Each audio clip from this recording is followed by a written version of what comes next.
क्या आपने कभी ऐसी जगह देखी है जहाँ दिन रात लाखों लोगों के लिए खाना बनता हो, जहाँ अमीर गरीब ऊंच नीच का कोई फर्क ना हो और जहाँ हर इंसान एक ही पंगत में बैठकर भोजन करता हो? यह है श्री हरमिंदर साहिब अमृतसर, जिसे दुनिया गोल्डन टेम्पल के नाम से जानती है। आज हम आपको दिखाएंगे इस पवित्र दरबार की सुबह की एक झलक, अमृत सरोवर की शांति और वो विशाल लंगर रसोई जहाँ हर दिन लाखों लोगों के लिए भोजन तैयार होता है।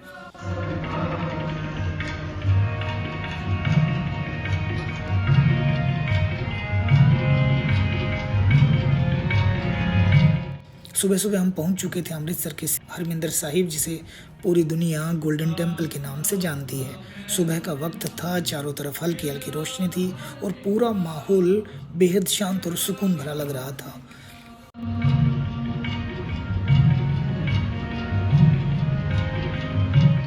हम सबसे पहले हेरिटेज मार्केट से होते हुए गुरुद्वारे की तरफ बढ़े। रास्ते में लोगों का आना जाना शुरू हो चुका था और जैसे जैसे हम आगे बढ़ रहे थे, सामने श्री हरमिंदर साहिब का खूबसूरत नज़ारा दिखाई देने लगा। गुरुद्वारे में जाने से पहले हमने जूता घर में अपने जूते जल्दी जल्दी जमा किए और फिर हम आगे बढ़ दिए। अंदर जाने से पहले हमने चरण गंगा में अपने पैर धोए और उसके बाद गुरुद्वारे की तरफ चल पड़े।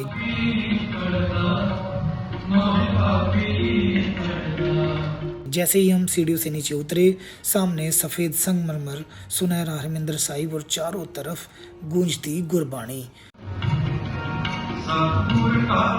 पूरा माहौल इतना शांत था कि कुछ देर बस वहीं खड़े होकर इस नज़ारे को देखने का मन कर रहा था। यहाँ हमें खास बात देखने को मिली। हरमिंदर साहिब के चारों तरफ 4 दरवाजे हैं, जो इस बात का प्रतीक हैं कि यहाँ हर दिशा और हर वर्ग से आने वाले लोगों के लिए दरवाजे खुले हैं।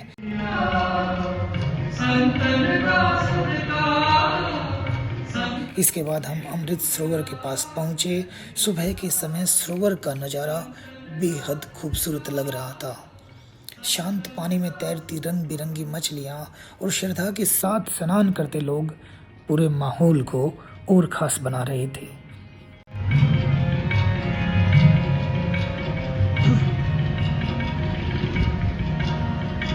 इसके बाद हम दर्शन की लाइन में लग गए। लाइन धीरे धीरे आगे बढ़ रही थी और साथ में लगातार गुरबाणी की आवाज़ सुनाई दे रही थी। इसी माहौल में पता ही नहीं चला कि हम कब मुख्य दरबार तक पहुंच गए। हमने श्री गुरु ग्रंथ साहिब जी के आगे माथा टेका और कुछ देर वहीं रुककर इस पूरे माहौल को महसूस किया।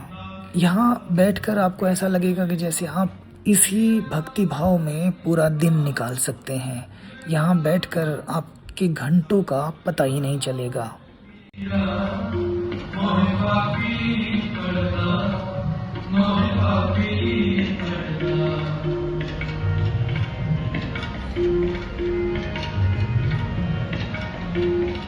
दर्शन के बाद हम निकल पड़े गुरु रामदास लंगर हॉल की तरफ। हमने लंगर की व्यवस्था देखना शुरू की और यहाँ पहुंचकर हमें अंदाजा हुआ कि यह पूरा सिस्टम कितने बड़े स्तर पर चलता है। यहाँ हर दिन लाखों लोगों के लिए खाना तैयार किया जाता है। आम दिनों में करीब 1 लाख से 1,20,000 लोग यहाँ लंगर छकते हैं और ख़ास मौक़ों पर यह संख्या करीब 2 लाख तक पहुँच जाती है। सबसे खास बात यह है कि यहाँ हर कोई एक साथ पंगत में बैठकर खाना खाता है, ना कोई बड़ा ना कोई छोटा, सभी बराबर। इसके बाद हम पहुँचे उस विशाल किचन में जहाँ ये पूरा खाना तैयार किया जाता है। अंदर का नज़ारा देखकर हम सच में हैरान रह गए। इतने बड़े बड़े कढ़ाई, इतनी बड़ी मात्रा में राशन और लगातार सेवा करते सेवादार। यहाँ रोजाना करीब 80 से 100 क्विंटल आटा इस्तेमाल होता है। इसके अलावा करीब 20 क्विंटल दाल और 20 से 25 क्विंटल चावल भी रोजाना इस्तेमाल किए जाते हैं। इतनी बड़ी मात्रा में खाना तैयार करने के लिए यहाँ बड़े बड़े कढ़ाओं में दाल और सब्जियाँ पकाई जाती हैं। इसके बाद हमने देखा रोटी बनाने का पूरा सिस्टम। यहाँ रोजाना लाखों रोटियाँ तैयार होती हैं। इसके लिए मशीनों के साथ साथ सेवादार हाथ से भी रोटियाँ बनाते हैं। रोटी तैयार होने के बाद उस पर घी लगाया जाता है और फिर उसे लंगर में भेज दिया जाता है।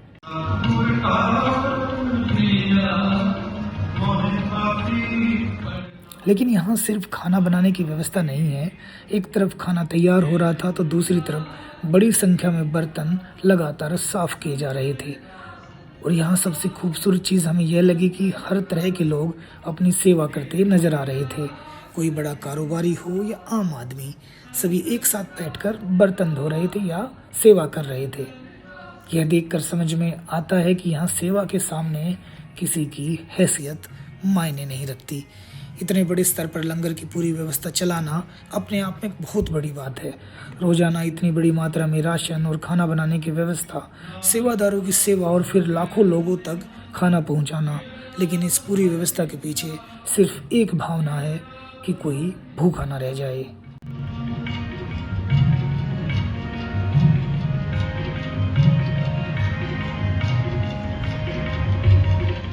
पूरी जगह घूमने और लंगर की व्यवस्था देखने के बाद हम कुछ देर वहीं बैठे। सुबह जिस शांति के साथ हम यहाँ पहुँचे थे, वापस निकलते वक्त मन में उससे भी कहीं ज़्यादा सुकून था। हम अपने साथ सिर्फ इस जगह की तस्वीरें और वीडियो लेकर नहीं लौट रहे थे, बल्कि सेवा, समानता और इंसानियत का एक बेहद खूबसूरत अनुभव अपने साथ वापस ला रहे थे। श्री हरमिंदर साहिब की ये यात्रा हमारे लिए सिर्फ एक घूमने की जगह की यात्रा नहीं थी, एक ऐसा अनुभव था जिसे हम लंबे समय तक याद रखेंगे। और इसी खूबसूरत अनुभव के साथ हम वापस अपने घर की तरफ निकल पड़े।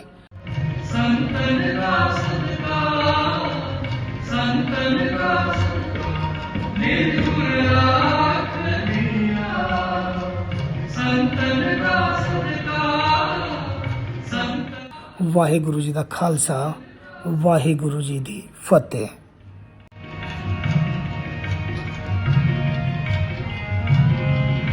Like, share, subscribe and click on the bell icon to never miss an update from 5 Colors of Travel.